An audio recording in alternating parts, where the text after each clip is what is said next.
Pensa numa decisão que você não tomou. Algo que você quis fazer, mas não fez. Uma roupa que você não vestiu.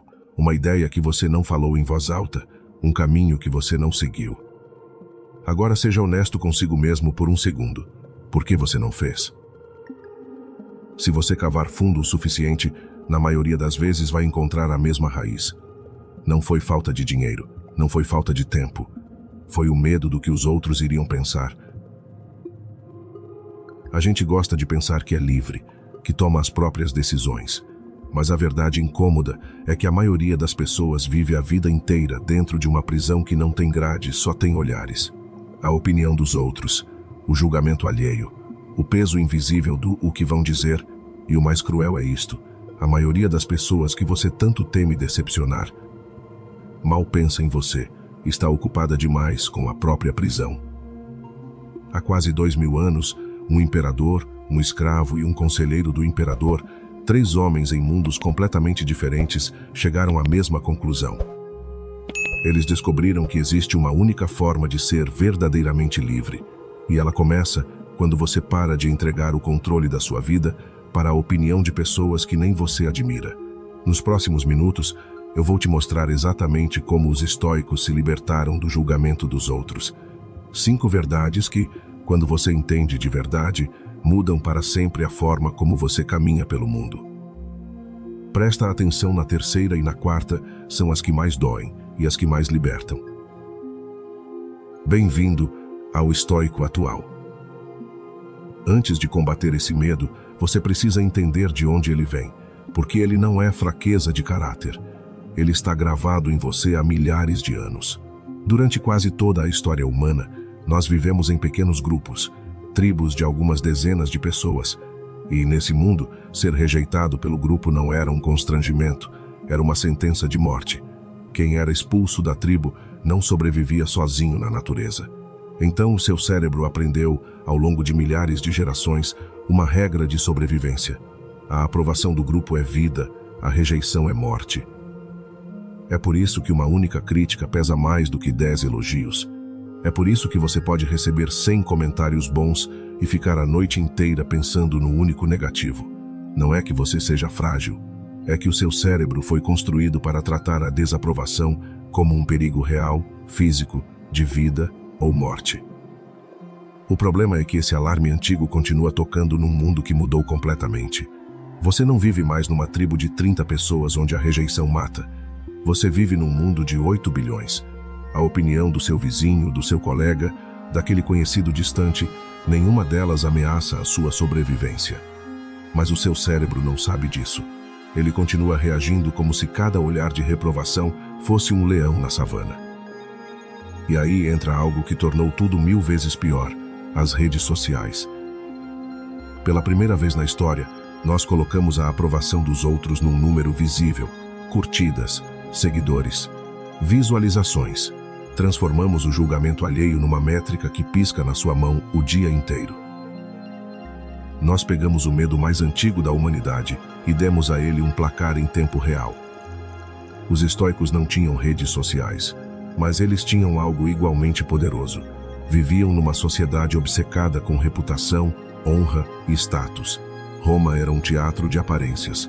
E foi exatamente nesse ambiente que 3 homens descobriram como se libertar.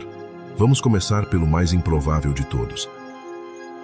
Imagine nascer escravo, sem nome próprio, sem direitos, sem liberdade, sendo propriedade de outro homem que pode fazer com você o que quiser. Esse foi o começo da vida de Epicteto. Conta-se que, ainda escravo, seu senhor um dia começou a torcer a sua perna por crueldade. Epicteto, com toda a calma, apenas avisou: se continuar, vai quebrá-la. O senhor continuou, e a perna quebrou. E Epicteto, sem alterar a voz, disse apenas: eu não avisei? Ele ficou manco para o resto da vida. Agora pensa nisso. Esse homem não tinha nada, não tinha liberdade, não tinha posses, não tinha sequer controle sobre o próprio corpo. E mesmo assim, ele se tornou um dos homens mais livres que já viveram. Como? Porque Epicteto descobriu na pele a única coisa que ninguém jamais poderia tirar dele: o controle sobre a própria mente. Eles podiam acorrentar seu corpo, não podiam acorrentar seus julgamentos, podiam quebrar sua perna, não podiam te obrigar a sofrer por isso se você não escolhesse sofrer. E daqui nasce a ideia mais importante de toda a filosofia estoica. Epicteto dizia: existem coisas que dependem de nós e coisas que não dependem. Dependem de nós, nossas opiniões, nossas escolhas, nossos desejos, nossas ações. Não dependem de nós, nosso corpo, nossas posses, nossa reputação e a opinião que os outros têm de nós. Repara onde está a opinião dos outros. Na coluna do que não depende de você. E Epicteto era brutal nisso. Tudo o que você coloca a sua felicidade na coluna errada, você se torna escravo. Se a sua paz depende de o outro te aprovar, então qualquer pessoa com uma opinião tem uma corrente presa em você. Qualquer um pode te puxar. A liberdade para Epicteto não era ter mais coisas. Era parar de querer controlar o que nunca esteve em suas mãos. E a opinião dos outros nunca esteve, nunca estará. O homem que entendeu isso sendo escravo é o mesmo homem cuja filosofia, séculos depois, libertaria um imperador. Vamos a ele.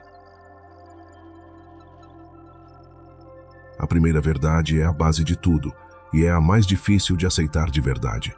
A opinião que os outros têm de você não é sua. Ela não te pertence.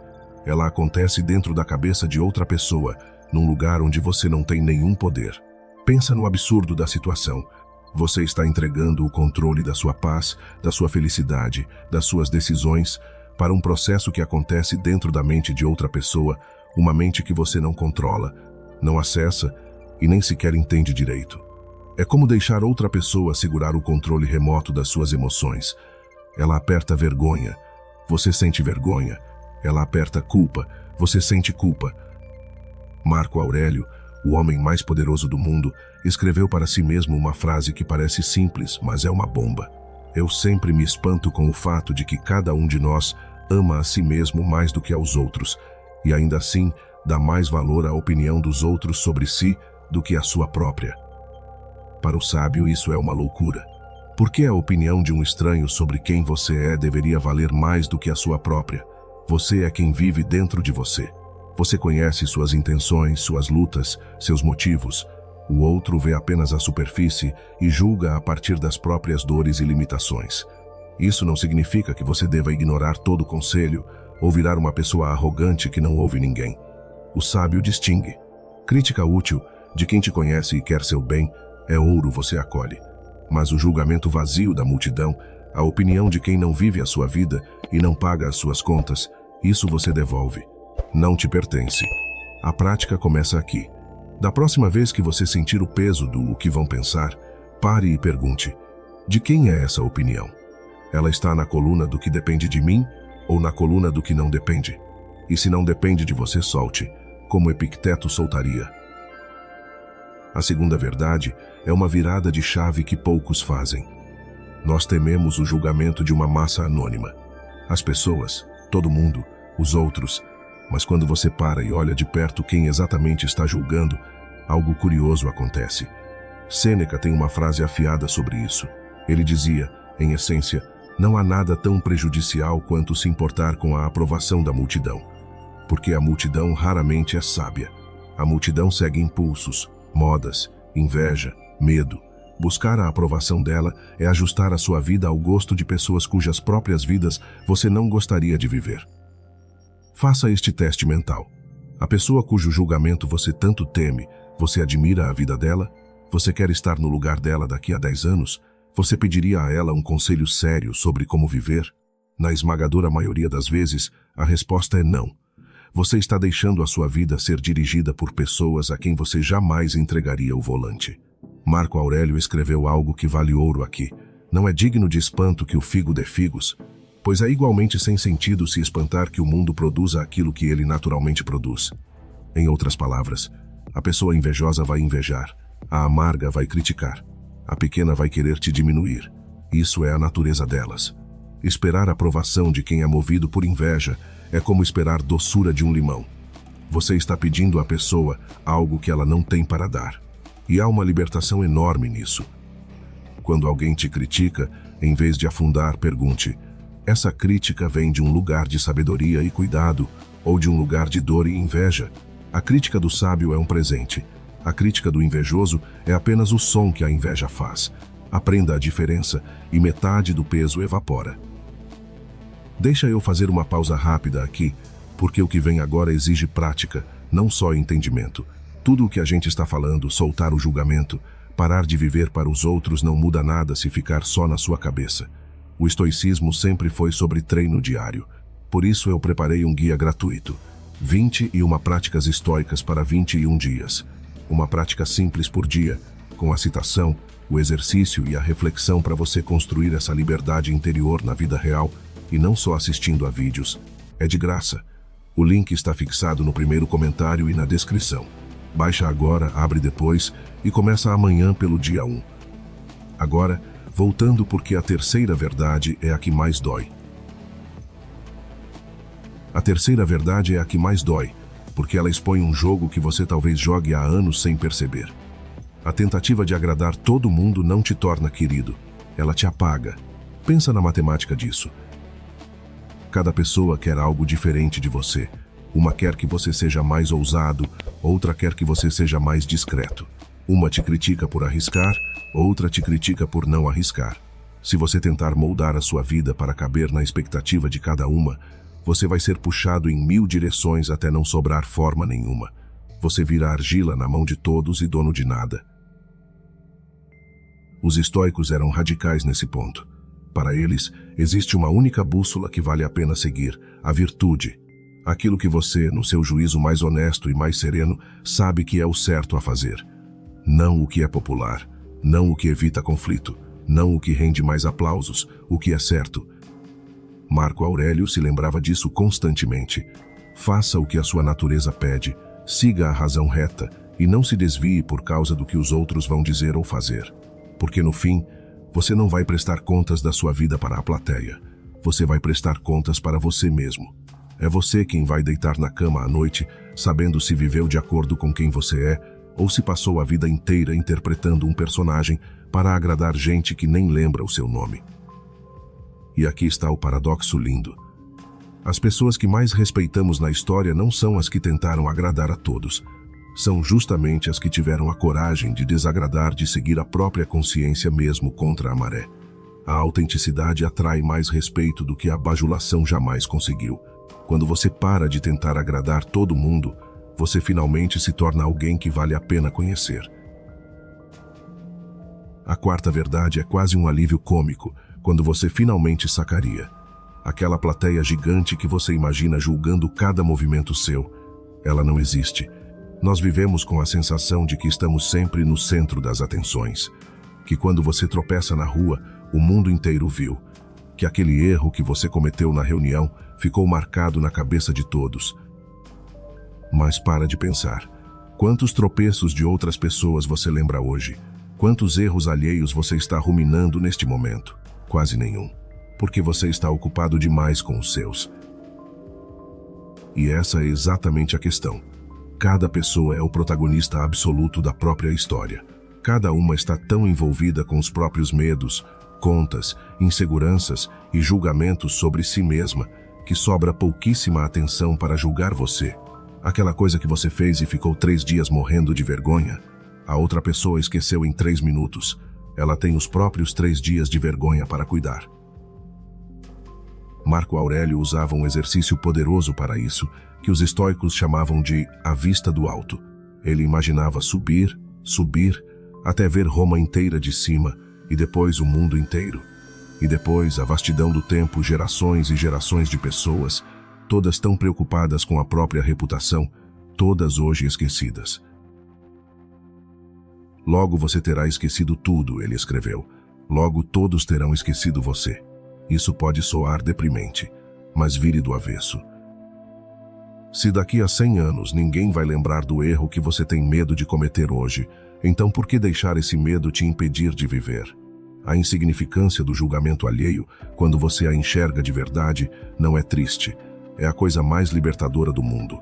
Ninguém está te observando tanto quanto você pensa. Você está livre. Sempre esteve.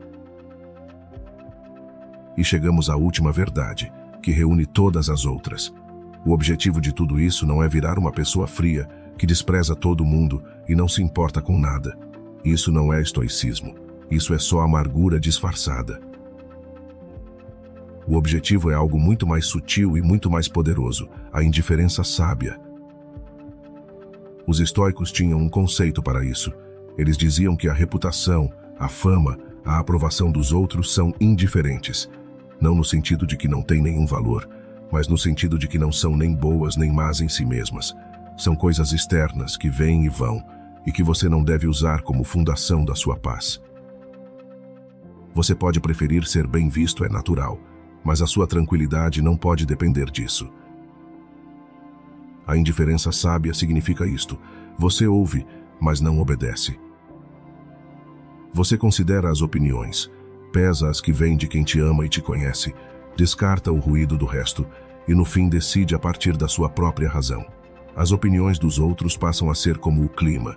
Você nota se está chovendo, leva um guarda-chuva se precisar, mas não deixa a chuva decidir quem você é nem para onde você vai. É essa a fortaleza que Marco Aurélio carregava no meio de um império inteiro tentando puxar seus fios. Todos queriam algo dele. Todos tinham uma opinião sobre o imperador. E mesmo assim, à noite, sozinho, ele voltava para o único lugar onde ninguém podia entrar sem permissão, a sua cidadela interior. E aqui está a coisa mais importante deste vídeo. Você não constrói essa liberdade de uma vez. Você constrói uma escolha de cada vez. Cada vez que você faz algo porque é certo e não porque é aprovado. Cada vez que você solta o peso de uma opinião que não te pertence. Cada vez que você lembra que a plateia que você teme mal está olhando. Cada uma dessas escolhas é um tijolo na sua liberdade. Filosofia sem prática é só entretenimento. Então deixa eu te dar algo concreto para começar amanhã. Eu chamo de o exercício da armadura, e ele tem 3 partes. A primeira: por um dia, faça uma única coisa pequena que você adiava por medo do julgamento. Use a roupa que você gosta.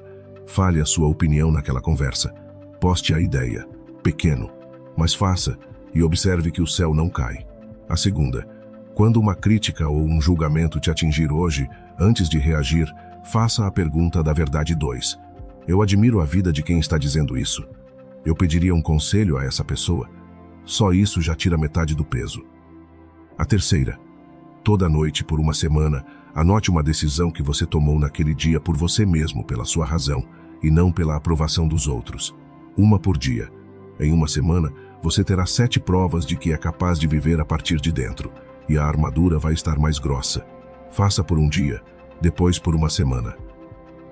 E observe como o mundo, aos poucos, perde o poder de te dizer quem você deve ser. Então, para fechar, a opinião dos outros é a prisão mais sutil que existe e a chave sempre esteve com você. A opinião dos outros não te pertence. Ela acontece numa mente que você não controla. Olhe quem está te julgando. Raramente é alguém cuja vida você admira. Agradar todos é se apagar. A única bússola que vale é a virtude. A plateia que você teme mal está pensando em você. O holofote é imaginário. E a indiferença sábia, ouvir sem obedecer, é a verdadeira liberdade. Agora eu quero ouvir você. Dessas 5 verdades, qual foi a que mais bateu? A de que a opinião não te pertence? A de que você está se apagando para agradar? Comenta aqui embaixo o número 1, 2, 3, 4 ou 5. Eu leio todos e a sua resposta pode virar o próximo vídeo. E se esse vídeo fez sentido para você, eu preparei um guia gratuito. 21 práticas estoicas para 21 dias. Um exercício simples por dia para você construir, na prática, essa liberdade interior. O link está aqui na descrição. Se inscreva no canal para não perder os próximos. E lembre-se, você tem poder sobre a sua mente, não sobre a opinião dos outros. Perceba isso, e você encontrará a liberdade. Até o próximo vídeo.